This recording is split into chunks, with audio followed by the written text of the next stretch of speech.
Hello, and welcome to another edition of One Bad Veggies Root Beer Review, where in this review, we see if we want to always ask for Avery's or maybe not. So as you can tell from the intro, we're doing Avery's Root Beer this week, and interesting thing about Avery's is that they've been around for a long time. Their bottle says that they've been around since 1904. But the other interesting thing about Avery's is they also do other stuff like cola and you know, your normal flavors of sodas. But the other thing that's really cool about them is that sometimes I'll go to a candy shop called Rocket Fizz, and they also sell lots of like sodas and things like that. And Avery's has a list of like gross flavors. Like, let's see here. I've got some of them up here in case you're ever interested in trying any of them. Like dog drool and kitty piddle and bug barf. Let's see here. Zombie brain juice, worm ooze. But you get the point. You get the point. And I am curious because Rocket Fizz has a bunch of strange flavors, to say the least. I have seen pickle flavored soda, corn flavored soda, a lot of pie flavored sodas. I've had chocolate soda from there before, but they also have a bunch of gross out flavors there too. Like I think there's like a ranch dressing soda, but yeah, I guess a shout out to Rocket Fizz. Go check out their stuff, and a shout out to Avery's for all their weird flavors too. So anyway, let's go ahead and get into the root beer, and we'll start with the ingredients. So here we go with the ingredients, which are right here. And you see carbonated water, sodium benzoate, natural artificial flavors, pure cane sugar.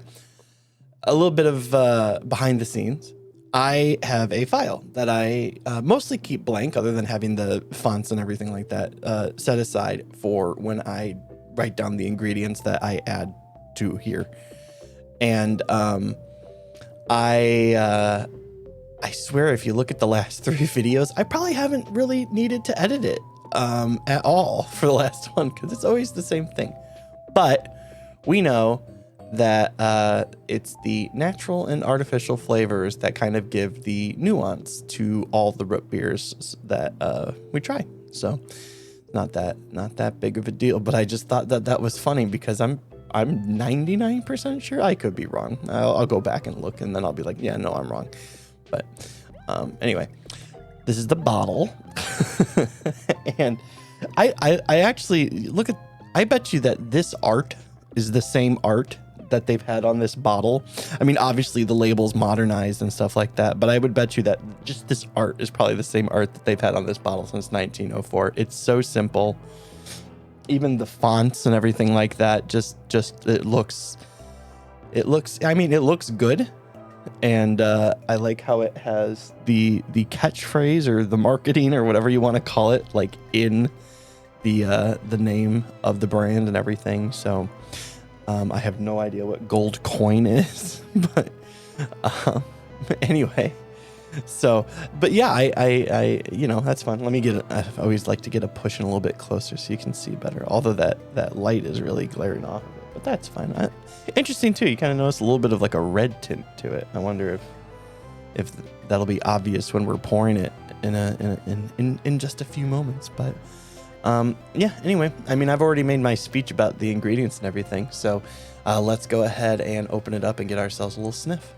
So here we go. Let's go ahead and crack this open and twist top, and it actually worked. Let's see.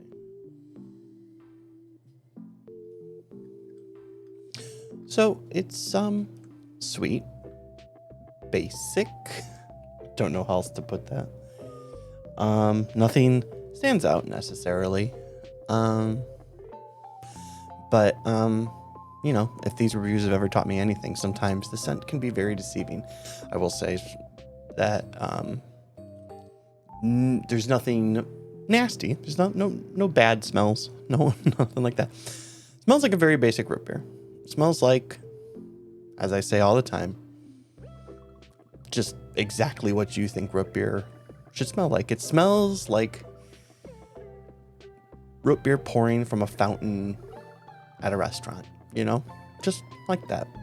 So anyway, let's go ahead and get into the pour and the foam.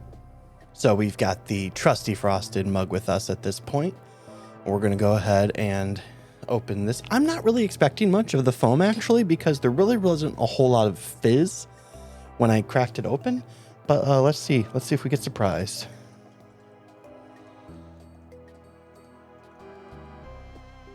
Yeah, no, I was right. Well, that's fine. Whatever. You get the point. So, there's no foam to try, so I can't tell you how the foam is or anything like that. So, we can get right into the taste test. As always, bottoms up. So, I'm not really going to have a lot to say about this one, to be honest with you. The scent that I got, where I said it smells like a very basic kind of root beer, turned out to be absolutely true with the flavor as well. Not that it's bad in any way, shape, or form. In fact, I'll go ahead and say it's good. You could probably tell by the tone of my voice and the way that I'm talking that you probably already know exactly what letter grade I'm going to give this one. Definitely on the sweeter side. You know, it tastes like very normal. I don't know how else to explain it. Like, there's nothing really crazy, or there's no gross flavors. There's no bad flavors or anything. It's got a pleasant aftertaste too. So there's nothing weird on the background or anything like that. Which I find to be the normal case for anything that's made with sugar instead of high fructose corn syrup, is usually you end up having a better aftertaste. So yeah, let's go ahead and get into the letter grade. So this was pretty quick. It is. So the question presented at the start was, would we always ask for Avery's? And, you know, no, maybe not. I wouldn't always ask for Avery's, but it's definitely not bad. It's definitely very standard. It is standard. It is it's good. I think I've always kind of explained the way that I letter grade.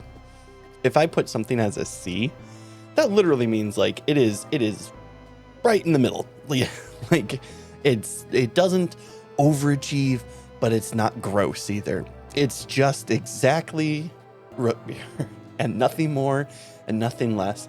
And I think Avery's is a proud C, in my opinion. Like I have absolutely nothing negative to say about Avery's, and I have nothing overly positive to say about Avery's. It is a good, fine root beer, and that's it. C. So anyone that's kind of watched my streams in the past or have paid any attention to what I do, they know that I have gone back and forth between Twitch and YouTube as far as where my primary streaming platform is. Sometimes it has been both at the same time. And I'm considering coming back to YouTube again because it seems like YouTube's doing a lot of things that are very positive for the streamers.